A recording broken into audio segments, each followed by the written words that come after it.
After the T20 series win against Sri Lanka, India sealed the ODI series too. England-South Africa match ends in a draw, and now for the ODI series, England recalls a player after 4 years among others. The Women's Cricket World Cup digital engagement breaks record, and Harmanpreet Kaur continues with her team in the Women's Big Bash League's 8th edition. Then we have USA who have found a new coach, and some more updates about settled contracts. This week's briefings are power-packed with so much news. So let's get to it right away. India clinched the ODI series against Sri Lanka after looking rusty in the first match but nailing it in the second. In the ODI opener against Sri Lanka, India looked quite rusty, losing wickets to the spin attack of the Sri Lankan team. But you can say it was a spinner's pitch because in its 50 overs, the Sri Lankan girls could put up only 171 runs on board, losing all their wickets in the 49th over, all thanks to Thor and Deepti Sharma, who picked up 3 wickets each. Then, when it was India's turn to bat, the batters again fell prey to another spin attack of Chandni Birla. She dismissed 4 of our Indian batters, including Harmanpreet Kaur and Harleen Deol. In the end, it was Pooja Vastrakar and Deepti Sharma who played sensibly and ran well between the wickets, achieving the target of 172 runs in 36 overs. In the second ODI, it was the complete opposite.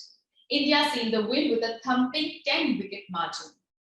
This time, it was again Renuka Singh Thakur with her 4 wickets who restricted the Sri Lankan team to 173 runs in 50 overs. The Indian openers Smriti Mandhana and Shefali Verma smashed the Sri Lankan bowlers. Mandhana ended the win with an unbeaten 94 runs and Verma with a 71 not out too. Her career best, by the way. Well, this sure sounds like an exciting innings to have watched. England-South Africa test ends in a draw as rain plays spoiler. The one-off test match between England and South Africa did see a result as it was persistently drizzling on the 4th day. England had set a target of 417 runs, Nat Scaver being the major contributor with her 169 not out.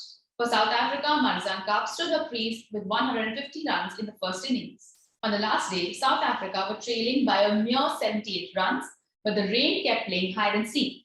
So this match could have seen a result, but rain was a stalemate. AC Wong, Lauren Bell and Alice Davidson-Richard named in the England squad for South Africa ODIs. After the test, England will now be playing an ODI series against South Africa beginning July 11th. Retired Anna Shubsole and injured Natasha Farage did not make it to the 14-member ODI squad. So in their absence, AC Wong and Lauren Bell have received their maiden ODI calls for the England squad.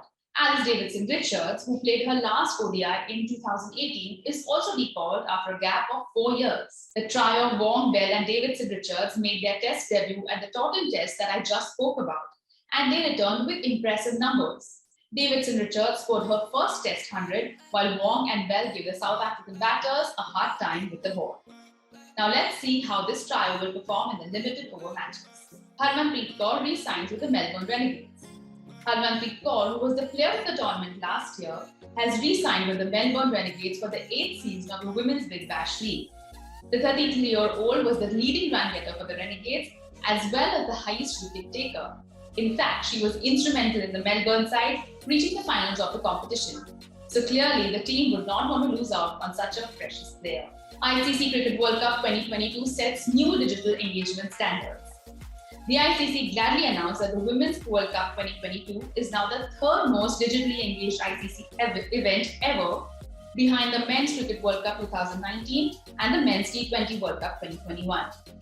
The World Cup was postponed due to the COVID-19 pandemic, which we say was the right decision, because the entire series recorded an extraordinary 1.64 billion video views across ICC channels. Fans also engaged more with the range of videos from highlights to Instagram reels of individual performers. Pakistan awards central contracts to Tuba Hassan, Gul Firoza and Sadaf Shaman. If you recollect, some time back I had told you about Pakistan debutant Tuba Hassan, who played an extraordinary series against Sri Lanka. 5 scalps in 3 T20 internationals, which included a 3-wicket haul. She was awarded the Player of the Tournament, plus the Player of the Month by the ICC. And now, Hassan has been bestowed with the most important award, a central contract by the Pakistan Cricket Board. Along with Hassan, wicketkeeper Gul Firoza and all-rounder Sadaf Shamas have also been included in the central contracts list. According to the board, the inclusion of the 3 new players in the central contract and elevation of 8 players in the same is a sign of progress. West Indies also announced contract list for upcoming season. After shifting the captaincy from Stephanie Taylor to Hayley Matthews, Cricket West Indies has now included younger cricketers to their 18-player contract list. All-rounders Mandy Mandu and Janelia Glasgow have earned their first national contract, while Karishma Ramharik and Rashida Williams, who were a part of the World Cup squad, have been included in the contract list. The committee is especially focusing on developing younger players to prepare a good base for the T20 World Cup next year. Shiv Narendra Chanderpaul to coach USA women's team.